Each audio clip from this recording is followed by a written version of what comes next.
네, 주가가 뭐 이래서 떨어진다, 저래서 떨어진다 말들이 많았습니다. 경제가 위축된다. 하지만 정말 어이없지 않습니까? 트럼프 대통령이 그저 좋은 정말 위대한 계약이 될 수 있다라고 한마디 툭 던진 것이 이머징 증시를 끌어올리고요.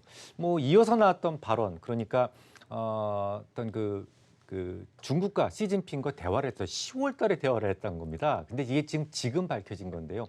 시진핑과 통화를 했다. 그리고 스태프들한테 초안을 작성하라고 했다라는 그런 뉴스가 나오면서 이머징 증시가 더 끌어오르게 되죠. 뭐 아까도 앞서도 말씀을 드렸습니다만 코스닥 증시는 하루에 5%가 올라가고요. 우리나라 코스피 지수는 3.5%가 상승하는 등 정말 아주 심하게 올라가는 모습을 보여줬었죠. 그러다가 또 레리 커들러라는 사람이 그런 거 지시한 적 없는데, 그리고 앞으로 대통령의 생각에 의해서 추가적인 조치가 있을 수도 있어 라고 발언을 하면서 뉴욕 증시가 한때 또 큰 폭으로 떨어지기도 했었습니다. 장 막판에 그나마 아랫꼬리를 달게 된 이유는 트럼프 대통령이 또 나섰죠. 좋은 거래가 될 수 있다니까 라고 이야기하는 바람에 주가가 또 아랫꼬리를 달게 됩니다. 이런 반응들을 보면 결국은 이 둘이서 시진핑과 트럼프가 좀 악수하고 잘만 지낼 수 있다면 온 세계 사람들이 좀 편안하고 행복해질 수 있을 것 같은데, 왜 이 둘 사이의 간극이 이렇게 벌어지고 이 좁혀지지 않는 것일까요? 오늘은 이 부분을 좀 심도 있게 좀 다뤄볼까 생각을 합니다. 일단 중요한 것은 트럼프의 거래 스타일이죠. 트럼프 거래 스타일은 일단 상대방을 주저앉히고 무릎을 꿇히고 시작하는 그런 스타일이다라는 겁니다. 아시다시피 트럼프는 가난해 본 적이 없어요. 어려서부터 금수저를 밀고 태어났기 때문에 어떤 그 대화 부분에 대해서 선한 대화법을 배워본 적이 없습니다. 의제에 묶어놓고 줄이를 틀어놓고 그다음에 이 계약 할래 말래 이런 식으로 하는 것이 그의 그 잔뼈가 굵은 그런 방식이기 때문에 조금 이제 문제가 생기게 된 거죠. 근데 이게 그 과거 시행사 시절 때는 먹혔을 수도 있습니다. 아무래도 좀 터프한 사람들이 많으니까요. 하지만 명백히 대통령의 언어는 아니다라는 생각이 듭니다. 하지만 중요한 것은요. 공화당 의원들은 지금 트럼프에 대한 정말 지지율이 엄청나다라는 겁니다.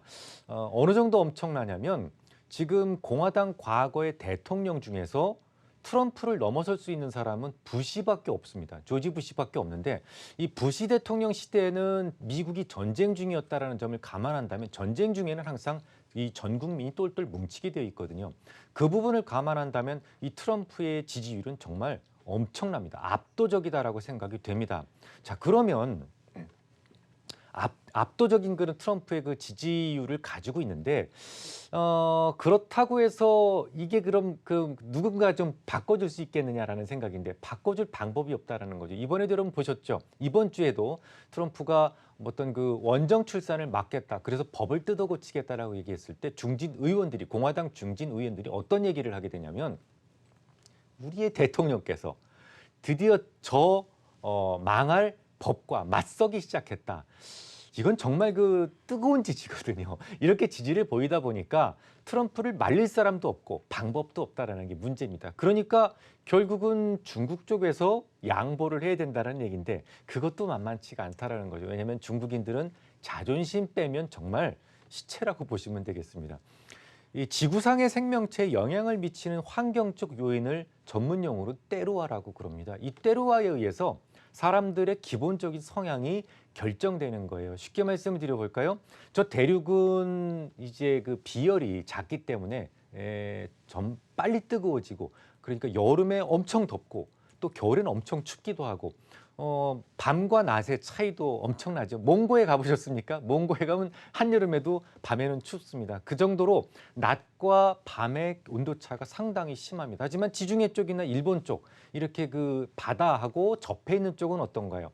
1년 12달 거기서 거기고, 또 계절 간의 차이도 그다지 크지 않고 낮과 밤의 차이도 그다지 크지 않습니다. 그러다 보니까 그 안에 사는 사람들의 생각도 그렇게 변해가는 거예요. 그래서 일본 사람들은 흥분을 하더라도 서서히 달궈지고, 또 일단 한번 화가 나면 그게 잘 안 풀리고 서서히 풀립니다. 하지만 중국인들은 어떻습니까? 확 끌어올랐다가 확 또 식어버리죠. 과거에 이제 일본하고 중국하고 영토 분쟁이 한번 있었던 적이 있었죠. 그때 이제 일본 사람들은 가만히 있었습니다. 화나려면 조금 더 있어야 화가 나거든요. 그런데 중국인들은 바로 반응을 하죠.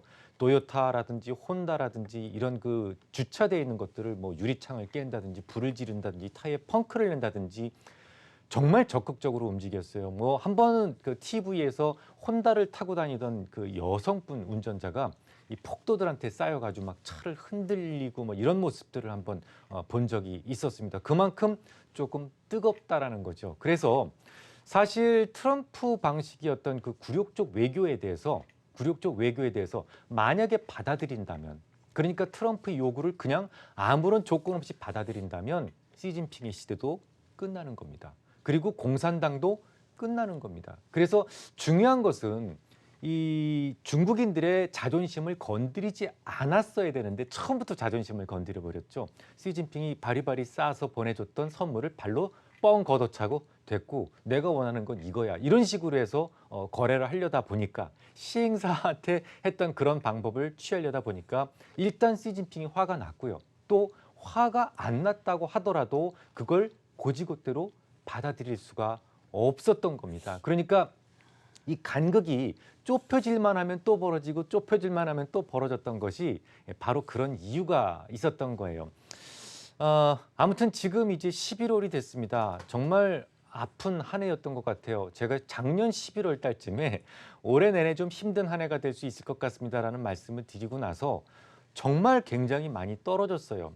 그런데 이게 왜 그렇게 될 수밖에 없었냐는 것을 좀 말씀을 드리자 보면 좀 전에 제가 삼양식품 설명을 드리면서 말씀을 드렸었죠. 재료라고 하는 것은 악재가 있건 호재가 있건 그때 딱 마주쳐서 오르고 내리고 하지 않습니다.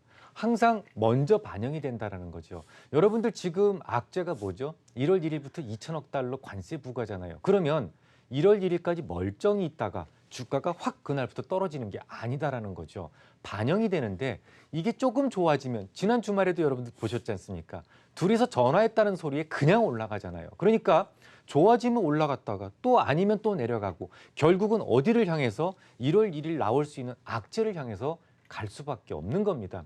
그러니까 이게 만약에 여기서 틀어지게 되면 어떻게 될까요? 둘이서 결국은 이번 G20 회담에서 아무런 결론에 도달하지 못하고 그냥 헤어지게 되면 어떻게 될까요?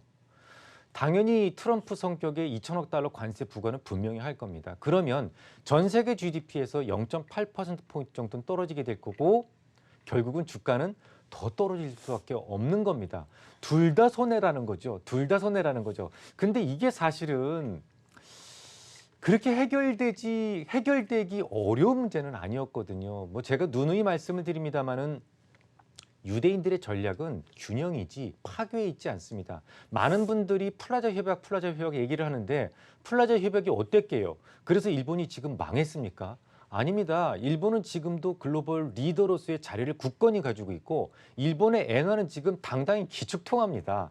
그래서 항상 그 유대인들의 전략은 윈윈이었어요. 그래서 이게 전혀 풀리지 않을 만한 그런 문제는 아니었습니다. 단지 이런 문제, 그러니까 아주 소소한 문제. 트럼프는 그동안의 생각 자체가 조금 터프했었고 중국인들은 자존심 때문에 그런 조건으로는 안 되는 겁니다.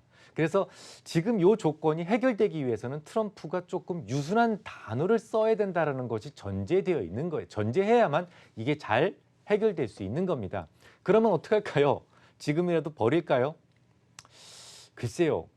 그러실 필요는 없을 것 같다라는 생각이 문득 들었습니다. 사실 조금 더 하락할 수 있다라는 생각은 늘 가지고 있는데요. 요번에 굉장히 중요한 뉴스가 하나 있었어요. 그러니까 좀 전에 말씀을 드렸듯이 중국인한테는 어떤 게 중요하다고요? 자존심을 좀 지켜줘야 되는데 자, 미국의 의회에서 움직였습니다. 이 부분을 잘 알고 있는 러마 알렉산더 상원 의원이 의회 사절단을 데리고 중국으로 갔습니다. 중국으로 가서 리커창과 기자들한테 이런 이야기를 합니다. 나는 위대한 나라와 위대한 국민들에게 경의를 표하러 왔다. 우리와 중국은 적이 아니고 단지 경쟁자 상태에 있기 때문에 서로 잘 타협만 하면 서로 상생할 수 있을 것이다라고 믿는다라고 이야기를 했어요. 요 대목 아주 중요합니다. 여러분들도 아시다시피 중국도 이미 액션을 취하기 시작한 거 아시죠? 오늘 11월 7일이 되면 홍콩 중앙은행에서 어떤 행동을 하기로 했냐면 200억 위안 규모의 채권을 중앙은행 채권을 발행하기로 했습니다. 이렇게 되면 시중에 있는 유동성이 끌어대며 다녀오면서 위안화가 상승할 수 있는 거예요. 지금 미국에서는 위안화 상승을 계속 원했었지 않습니까? 이건 무역 불균형이 문제가 심각하다. 위안화가 더 많이 올라야 된다라고 이야기를 했었잖아요. 그런데 그 첫 번째 시도를 12월 7일 날 한단 말입니다. 그리고 미국 의회에서도 이 삐진 시진핑을 달래기 위해서 의회 사절단을 데리고 가서 최극에 달하는 그런 경어를 썼습니다.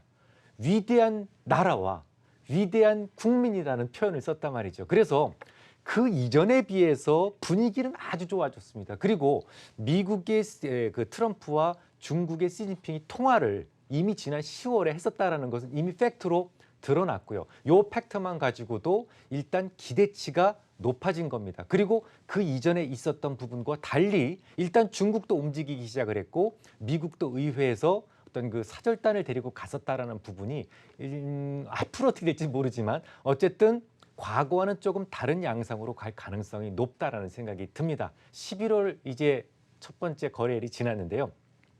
11월에 여러분들이 가장 눈여겨보실 부분이 역시 시진핑과 트럼프의 만남입니다.